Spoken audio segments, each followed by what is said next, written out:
A message to Nile Ranger here. Sorry, a message to Alexander Isak here. Oh, no, he's gone. He's gone. He's gone. It was nice while it lasted. It was nice to have a world-class footballer play for my team. That was good. That was good. Obviously, yesterday, I did a video with the lads on the kickoff, basically saying that he's now dropped out of the tour through injury, was the line. But, you know, clearly we didn't believe that. But at that point, he hadn't handed in what was a transfer request, kind of. He's told Newcastle he wants to explore options, whatever the fuck that means. I mean, it's a fucking transfer request. Like, don't pussyfoot around it. Just say you want out. And more articles are coming out now about what exactly he's pissed off with as well, in the way of Paul Mitchell, director of football of Newcastle, not doing his contract for him when he was in charge. Now he's gone anyway now, and complaining about the lack of ambition with the Saudi owners. It says here, Saudi owners should show more ambition, not just talk about Amazon documentaries. That's the quote. I don't know if that's from his team, from him. But let's be honest. Liverpool have been piling the pressure on all summer. Even when they signed Ekitike, I thought maybe that's it. Maybe we've held firm. We've shown we want to keep our man. And they've now went and spent,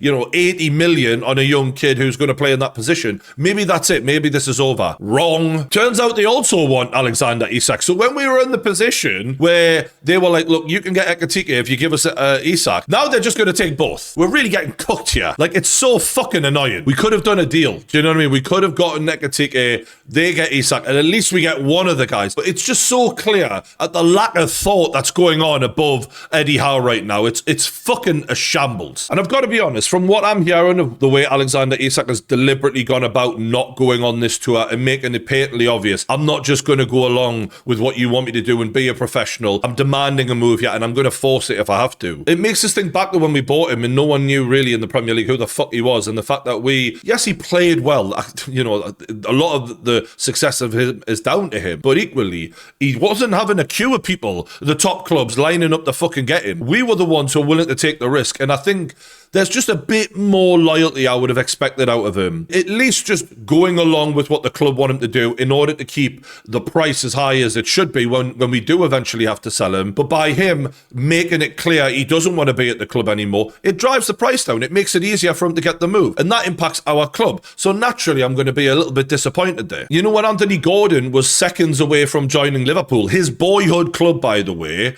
And he didn't get that move. All right, I mean, a lot of people have speculated that he might not have been as happy as he could have been this season because of missing out on the move. But he didn't make it obvious. He didn't kick his toys out the pram. He didn't, he just got along with his job and he said all the right things in public. And it wasn't a massive deal. And that's Liverpool, his boyhood club. And he still acted like a pro. The fact that Isak's not willing to do that, it's just disappointing. And as much as I'm disappointed, I understand you could argue the club have let him down. On the one hand, they're saying out loud, Isak, not for sale, £150 million minimum to get him out of this club. And then he's going to them for a new contract and going, well, you've said I'm a £150 million player.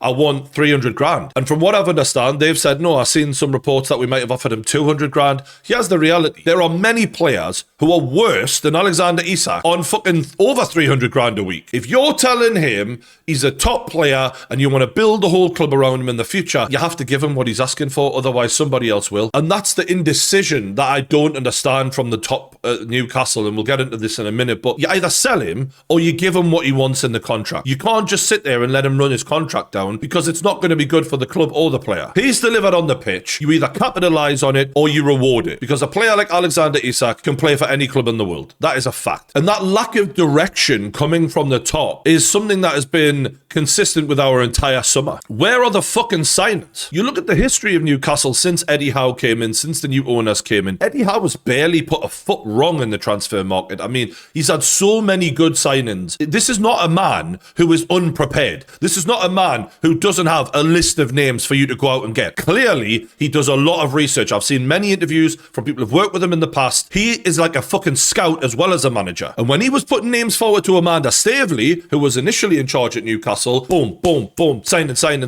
Players we'd not heard of before. Bruno Guimaraes, Alexander Isak and the like. Coming in from abroad, people really weren't that familiar with him, and they hit the ground running. This summer, We're only going for players in the Premier League. Where the fuck are the Tonalis, the Isaks, the Brunos? Where are they? We're always going to get beaten to Premier League players because everyone fucking knows about them. And even the players in the Premier League, why did we take so long to get fucking moving? This is a business worth hundreds of millions of pounds, Newcastle United. And yet, the transfer window, you've got months to prepare for it. You've got months to get everything ready. And it's as if the window was just sprung onto the higher ups at the last minute and they're like, oh, well, what we're going to do? What a shambles, man. What a fucking circus this club has become. And I know for a fact the problem is not Eddie Howe. This is a man who has been ultra prepared and overachieved at every single second he's been at Newcastle. We haven't signed a first team player in 3 fucking windows, yet he gets Champions League and wins our first trophy in 70 fucking years. And it's no wonder that from what we're hearing, it's not just Alexander Isak who's voicing these concerns from in the dressing room. These lads were sold a project. Why are we in a situation where we're looking for a new CEO, a new director of football at the same time? They've been promised a new training ground, no sign of that. They've been told there's a new stadium coming, no sign of that. And we've done one new signing all fucking summer when we're going into the fucking Champions League. It's an absolute shambles, and all of these factors will be extremely underwhelming for a manager and a squad who will be thinking, we really over-delivered last season. The board will reward us with reinforcements so that now we can really kick on. Imagine how despondent they'll all feel going into the new season, like knowing not only have we not got reinforcements enough, but we've now got even more high-level football matches on top of what we had last season. Have we learned nothing from the last Champions League campaign where we were riddled with injuries and it fucked the whole season? And despite all of that, to be fair to the club, it isn't all their fault. Yes, a lot of it is their fault. They clearly haven't been organised enough. But there is one thing that is always going to come back and stop us from making progress, and that is the bullshit, corrupt PSR rules in the Premier League. And this has been a rude awakening for Newcastle fans, and should be a rude awakening for all football fans outside of the big 5 clubs, as to what the dark reality of PSR just really, really is now. Because Newcastle have been creeping up the table, adding players, Tonali, Bruno, we'll get Anthony Gordon, and we've just been creeping up and thinking, we're building something here. We really are going to start breaking through,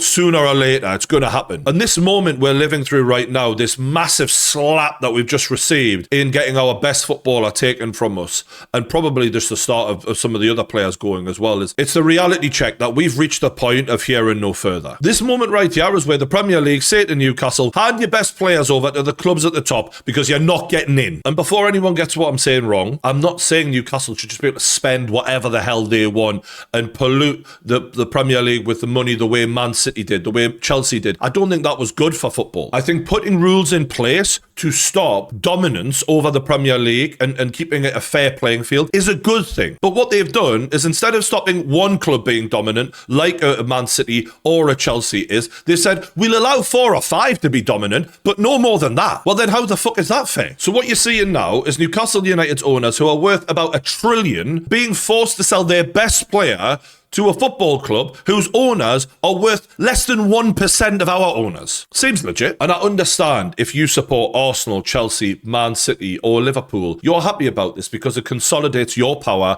at the top and you want to keep having a chance of winning titles and you don't want another shark in the shark tank. So I'm not even going to bother talking to you, right? No disrespect. But think about this. For every other football fan in the country, whatever club you support, your only hope of ever becoming a Premier League champion was to have rich owners buy your club. You can't climb up the league without a massive influx of cash. It's not happening. The team that wins the Premier League every fucking season always comes from the top 5 wage payers in the Premier League. That's a fact. The same reason for the last 8 years, we've had 2 clubs win the Premier League. So you cannot break into that elite group without being bought by a billionaire who transforms your club's finances and changes the whole path of your club. It's impossible. It's the only hope anyone else has outside of City, Chelsea, Arsenal, Liverpool, or even Man United. And that's exactly how Blackburn won the league back in the day, then Leicester, then eventually Chelsea, and then eventually Man City. That's it. That's the only fucking way. And you know what? As much as it became crazy in the way Chelsea just ridiculously outspent everyone and basically bought 2 football teams and what Man City did, when they first got there, and we were so bored of the same clubs winning over and over and over again, because that's what was happening, obviously, it was fun seeing a new club win the league. It was amazing seeing Leicester win the league. So even if you're a club who never gets bought out by a billionaire, at least it becomes a bit fucking exciting when you've got another club up there upsetting the apple cart. What we've got isn't exciting. It's an insurance policy. Only those 5 clubs can win the fucking league. And clubs like Newcastle, like Aston Villa, like Nottingham Forest, and anyone else who gets bought out in the near future, you're fucked. That dream of being bought out by a billionaire owner and going right to the very top has just died. And you're seeing why right now. And if that doesn't bother anyone, fair enough. But I tell you what, it should, because a competitive league is actually the best thing for football. And that's why I'm not even saying I want Newcastle to be able to spend more than everyone else. I don't want that. But at least make it fair. At least give us rules where we can spend some of the cash that our owners have. Let them invest some money into the fucking club, for Christ's sakes. Maybe even have a cap where clubs can only spend the same amount of money in the Premier League, so that actually we get more of a level playing field and we see who the real tactical masterminds are. Because there's no way you can sit there and say Pep Guardiola being allowed to buy all the best players for fucking 10 years didn't give him a massive advantage over every other manager. And we're sitting there going, well, how does he do it? Well, that's how he fucking did it. Let's level the fucking playing field. Do something. There's no way that going from an unfair system where Man City were allowed to outspend everyone to then stopping anyone else from breaking into the top 4 or 5 is a solution to this. Because there's every chance right now that if we weren't being kneecapped by the cartel who run football, and we were allowed to replenish our squad and grow the squad that Alexander Isak deserves to have around him, and we're able to pay him the money he deserves, which we've got, by the way, he'd be quite happy staying at Newcastle and would have a chance of fucking kicking on now. Instead, we're going to have to sell, gamble with that money, and who the fuck knows if those gambles will come off. Usually in football, it's hit and miss, isn't it? And we're giving away a sure thing. And what happens to Liverpool? They get stronger and stronger and stronger. This isn't about them. It's not a personal thing. It doesn't matter who the fuck he was going to. The process is the same. You poach all the best players from the clubs below you, even when they've got more money than you. It's mental. And now, a word from our sponsors. If you're looking at going away this summer, then this is a great way to save some cash. Wherever you're planning on going on your summer holidays, you're gonna need internet access on the go. And there's only one company I trust for that when I'm abroad, and it's Saley. And right now, there's 15% off your first eSIM plan, so this is a great time to get in. What's great about Saley is it gives you a local SIM card you can use when you're traveling, so you don't have to pay those crazy roaming fees just to send a message or check your Instagram. And they've got plans in over 160 countries and 8 regions, so pretty much wherever you're going, they're going to be able to make sure that you're connected. All you got to do is click my link in the description, download the app. It's going to work on iOS or Android. Then you buy your plan and you can choose the amount of data and the time frame that suit you best. Then you just install the eSIM on your phone, and when you land at your destination, you can activate your plan instantly. And the great thing about Saley eSIMs is they only ever have to be installed once. So when you go on your next trip, you buy a plan for the new country, turn the eSIM back on, and boom, you're back in business. And the thing I love about Saley is I actually used it when I went to LA not long ago, and I had unlimited data, which is one of their options. And actually, the connection that I got from the eSIM was faster than the Wi-Fi in the hotel. And it just saves the hassle of hopping from Wi-Fi to Wi-Fi when you leave the hotel and not being able to do anything when you're in between locations. And they've got 24/7 support, and they'll do you a refund if for whatever reason your eSIM isn't compatible. So get yourself onto Saley now. Click the link in the description below. Go to saley.com/kickoff and use the code kickoff, all block capitals, all one word, for 15% off your first purchase. So what do we do next with Alexander Isak? Well, obviously you offer him the fucking contract he wants for a kickoff. Because he's got us over a barrel. You've told him he's worth 150 million. Prove it. And if he won't accept it, well, then you're fucked. And I would hope that they've at least tried to do that and convince him. If he digs his heels in and he's absolutely saying, I'm gone, which I think is exactly what we're looking at right now, then the least you can do is get fair market value for Alexander Isak. Let's not forget, he does the hardest job in football, which is scoring goals and creating goals. He's been compared to Thierry Henry. He's one of the best talents we've seen in the Premier League for a long, long time. We've seen talents like Mo Salah, who are getting older, Harry Kane, who's got older and left the Premier League. This guy's the future. I said it when he first came in that first season. Said he was world class, and he's ready to go now, and you're going to get the best years of his career ahead of him. We're looking at Jack Grealish 4 years ago, went for 100 million. Was he the player Alexander Isak was then? Was he? Fuck. And that was 4 years ago, before we went to Cloud Cuckoo Land with all these silly transfers recently, where 50 million gets you a fucking decent player. In the last couple of years, we've seen centre midfielders like Caicedo and Declan Rice, good players, but they don't do the hardest job in football and scoring fucking goals, going for over 100 million. Anyone who tells me Alexander Isak is not worth 50 million more than a Declan Rice, you're on crack, mate. If Declan Rice is 100 million, he's at least 150. Now, the problem we've got is that he's making it known, I don't want to stay, which unfortunately hurts our bargaining position there, and I don't know if we're going to get 150. Personally, I'd be willing to say, fuck it. Let him rot in the reserves if he wants to fucking kick off. We're holding down until we get 150. You got to look back at what Daniel Levy did with Gareth Bale, and you know, it does pay A, to fucking B, drive a hard bargain. It does. In terms of who you sell him to, obviously Liverpool are the favourites to sign him. They've been hovering around him all summer. But Al Hilal apparently are interested. They have been rumoured to be putting in a £130 million bid. Al Hilal are a massive club in Saudi Arabia in terms of they're growing. They obviously signed a lot of good players not long ago. They're going to be a force to be reckoned with in world football as the years go by. That being said, does Alexander Isak want to go to Saudi at this point in his career when his best years are ahead of him? He probably wants Champions League winners' medals, Premier League title medals. And I don't blame him for that, by the way. The system is rigged against us. So in order to get those fucking medals, he's going to have to go there.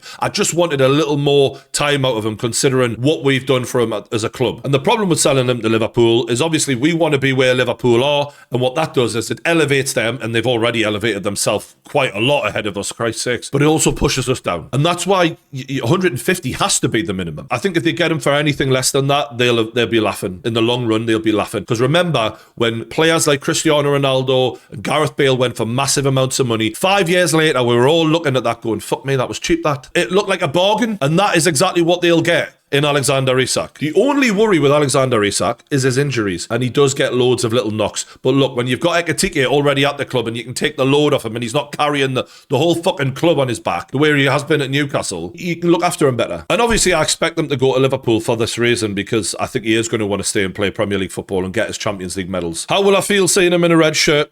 Fucking horrible. It's going to be awful. I can't lie. My greatest memory as a Newcastle fan came from that ball going in the goal at Wembley and him winning us a trophy. That will never be forgotten. And that's why I'm conflicted, because I think a lot of fans are going to feel a way about the fact that he's driving for a move. But equally, let's not kid ourselves. Without Alexander Isak, that level of talent that he has, we would never have won that cup.